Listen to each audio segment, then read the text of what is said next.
All right, ladies and gentlemen, you are welcome to another great episode on your favorite political talk show, The Truth, with Ben Jokes. Labour Party to INEC boss, redeem Africa's largest democracy or bury corpse you inherited.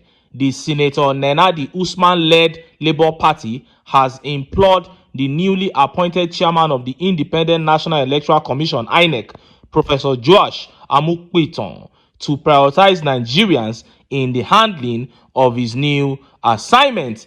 Interim National Publicity Secretary of the party, Tony Akeni, in a statement in Abuja on Friday, said Amukpeton has a fate larger than life thrust at his feet. He said the new INEC boss had a choice to either redeem the largest democracy in Africa or further mutilate and bury its corpse, which Professor Yakub Mahmudu has left behind.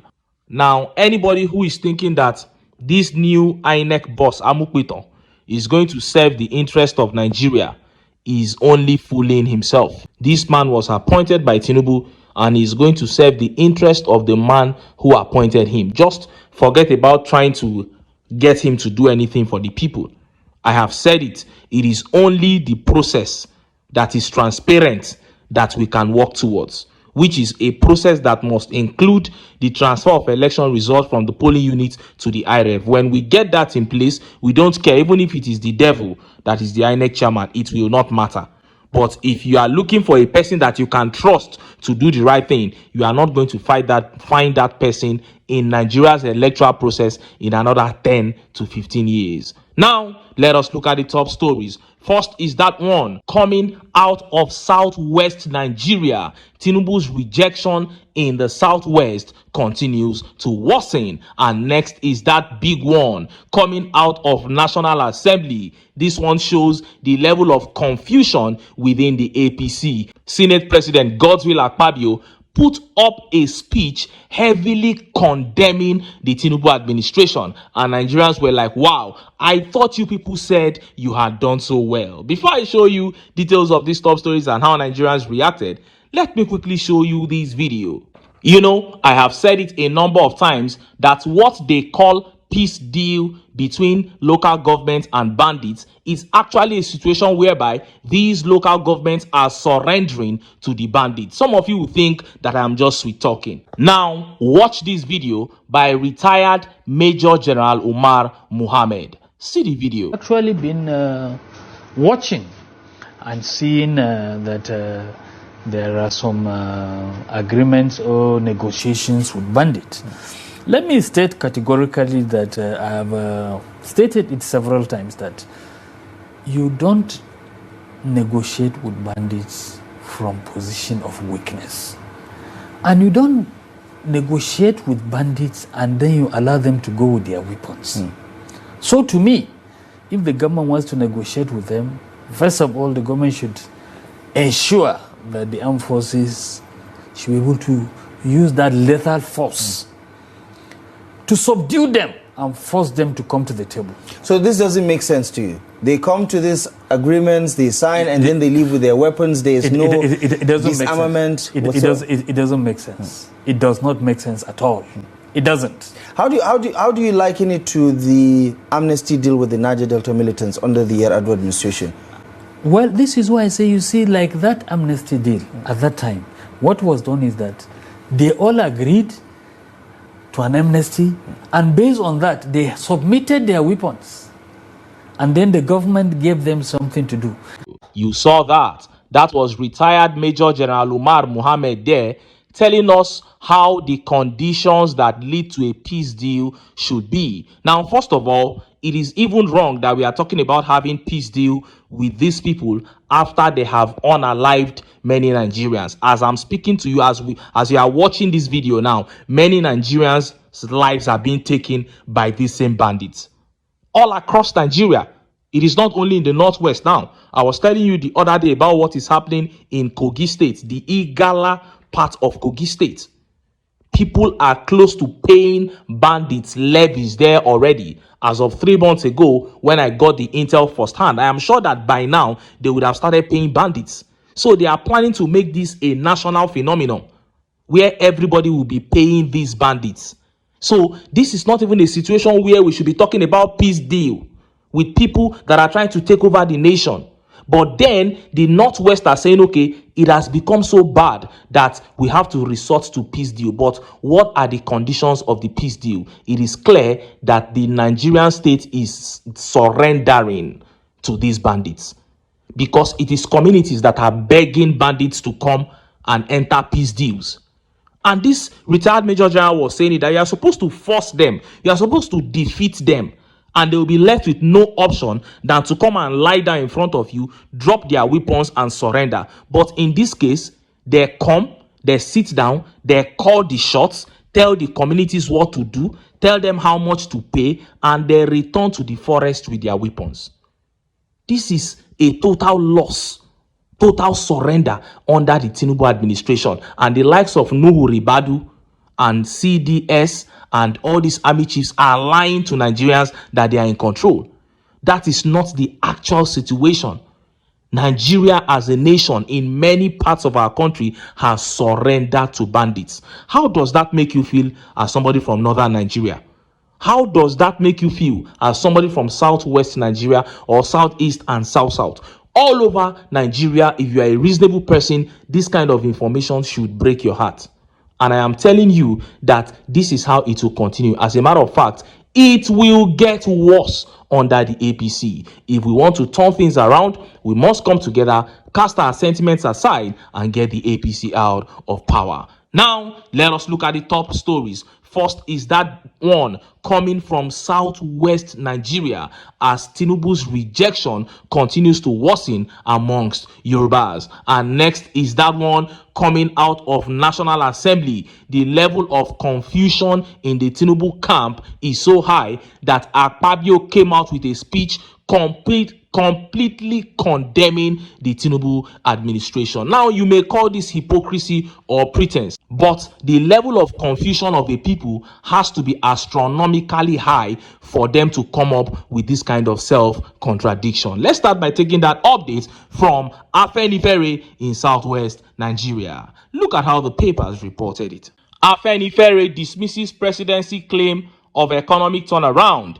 In a press statement from Afenifere to the media, signed by its leader HRH Oba Oladipo Olaitan and the National Publicity Secretary Prince Justice Faloye, the group dismissed the claim, saying it is a distortion of reality on the ground. The group said the claim that the economy has stabilized is a euphemism, noting that the situation has reached rock bottom after being pushed off the cliff with subsidy removal and devaluation policies.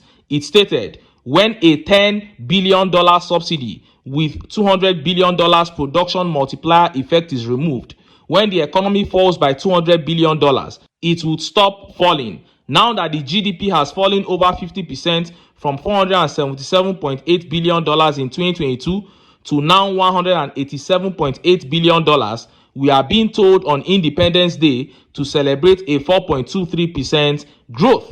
Afenifere queried what could have happened to the over 7 million businesses that collapsed and others pushed into poverty, asking if they are just collateral damage of self-induced economic destabilization mislabeled as economic reforms. The fall of real wages by 300% makes claims of an economic turnaround unfounded. While a select few elites might take advantage of the devaluation, the average Nigerian worker's purchasing power has been wiped out by devaluation and inflation, and until the majority gets their wages adjusted, there can be no turnaround. The administration's increase in minimum wage of 70% benefited less than 5% of workers. The Nigerian worker has been economically reformed to slave wages, with even those at the pinnacle of academia and the armed forces paid peanuts. A professor is paid less than unemployed persons in Europe and the Americas, while the basic wages of army generals just about equal the amount paid to unemployed people, Afenifere stated. Wow, succinctly put there, there is nothing like economic turnaround with all that you have done, Tinubu. Over 7 million businesses collapsed in the last 2.5 years under your administration. Unemployment figures have risen drastically. The 70,000 naira minimum wage that you fixed was, the effect was dead on arrival. So where is this economic turnaround that you are talking about? For the elites, yes, because you have tripled the money you are giving to governors as allocation. To lawmakers, you have also done the same. So economy has turned around for them. But for the average Nigerian on the street, for over 98% of the populace, life is worse. This is the situation of the country. No sugarcoating. Tinubu has failed woefully. Maybe he can turn things around before 2027. You can say that to yourself. Say that to the winds. But on this side, we know that this man has failed drastically. And it is not just that he has failed. He does not even have the desire to succeed. So it behoves Nigerians that bear the brunt to know how to kick them out. Kudos to Afenifere for always standing on the side of truth. And the funny thing is that Afenifere once split into two during the 2023 presidential election. Now the faction that went against Peter Obi in support of Tinubu are the ones now speaking.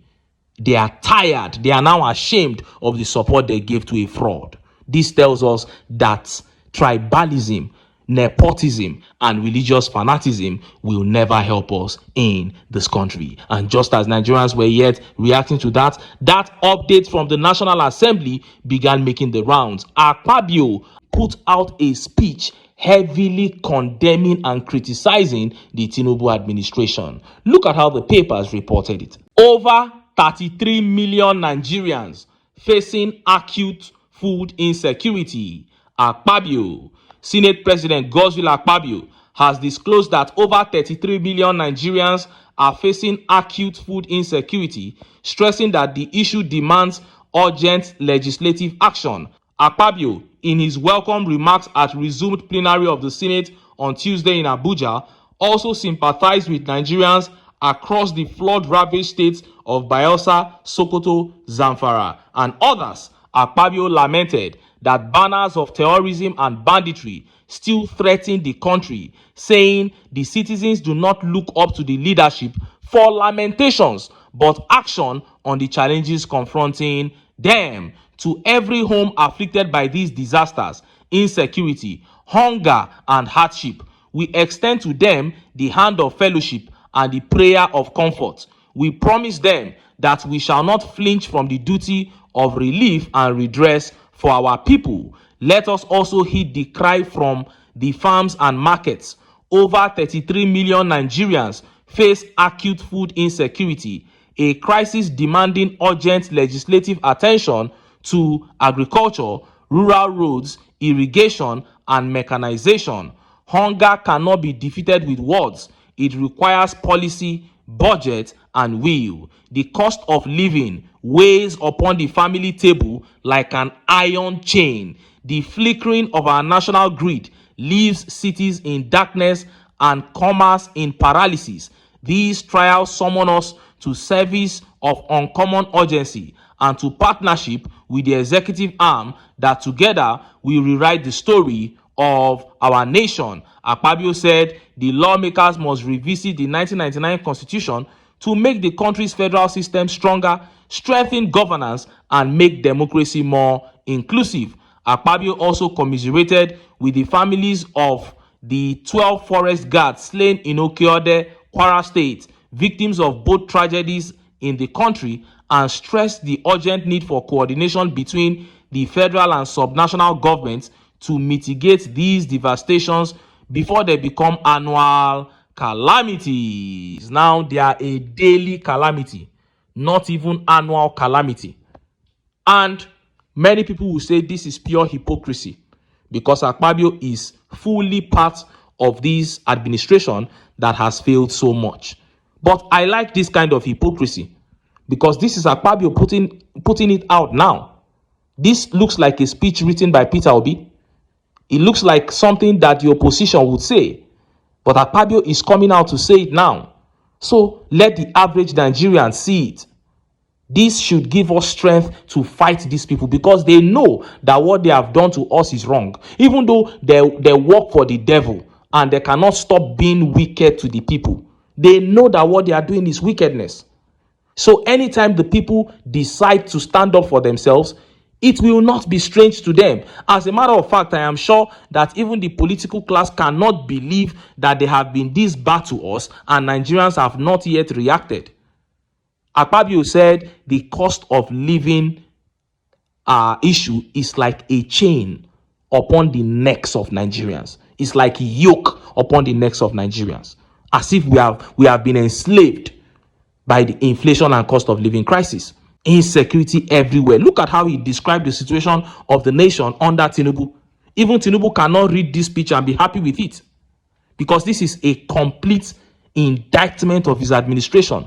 This, similar to what the World Bank said about the administration some days ago, that Sunday Dare quickly came out, to oppose. I don't know what Sunday Dare and the likes of Bayo Ononuga are going to say about this statement from Godzilla AKPABIO. It might be hypocrisy, but everything he said there is true. Yes, he is part of this administration that is failing, but everything that he said there is true. So Nigerians who are listening to him from north, south, east, and west, if you come to my own channel, you can say that Ben Jokes is mounting a campaign of calumny against the Tinubu administration because he doesn't like Tinubu, because he dislikes Tinubu. Where have I ever met Tinubu? I've never met him in real life. I don't have anything personal against him. If you say that he's from the southwest, I speak Yoruba fluently. Mo ń sọ Yorùbá dáadáa, mo gbọ́ èdè yìí dáadáa. What we are talking about is the situation of the country, how these people have made our lives worse. And that is the same thing the number 3 man, AKPABIO, has pointed out there. This is a calamity. And you saw the solution that he prescribed, that will work with the executive to do this and that. There is no solution there. In that whole speech, he didn't point out any solution. What does that tell you? It tells you that this is how it will continue under the APC. The only solution to this quagmire is for Nigerians to come together and get the APC out of power, because we never had it this bad economically and in all other ramifications. Nigerians never had it this bad. It was the APC that ushered in this level of disaster, and we are never going to see the back of it until we unite and get the APC out of power. But until then, make I still enter town, make I go get some ogbonge political news wey una go like. Why? Because of una na I dey here, so don't go away. Don't go away.